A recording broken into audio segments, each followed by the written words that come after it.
अखिल भारतीय कोळी समाज महिला मोर्चाना प्रमुख दयाबेन नरसिंहभाई अणियाळिया मारू नाम है। जे બ્રિજરાજ સોલંકીએ હળદર આવી હળદરના ખડદા મુકામમાં જે આપણે માનનીય કેબિનેટ મંત્રી શ્રી એવા રાજ્યકક્ષાના મંત્રી છે પરસોત્તમભાઈ સોલંકી, દિવેશભાઈ સોલંકી, હીરાભાઈ સોલંકી ધારાસભ્ય છે, એના વિશે જે ટિપ્પણી કરી છે એ એકદમ પાયાવિહોણી છે।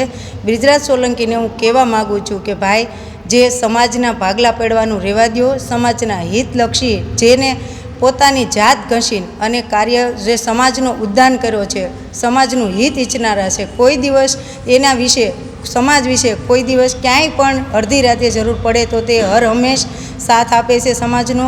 એવા જે સમાજલક્ષી જે આપણે કહીએ કે જે નવ રત્ન આવે ને એમાંના રત્ન કહેવાય તો પણ કહી શકાય, કોળી સમાજનો સર તાજ કહેવાય તો પણ કહી શકાય। એવા જે આ ભાઈઓ છે એના વિશે આવું બોલે એ અમે એક બિલકુલ સાખી નહીં લઈએ।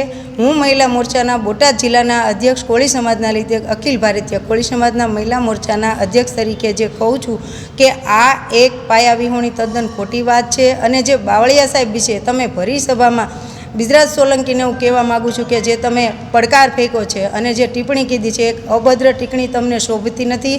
એ એક અભિત કૃત્ય કેવું હોય તો પણ કહી શકાય કે સમાજના ભાગલા પાડવાનું રહેવા દો અને સમાજને એકતા એક બનો, નેક બનો અને શ્રેષ્ઠ બનો એવું કામ સમાજલક્ષી કરો, એ જ મારી માગણી છે।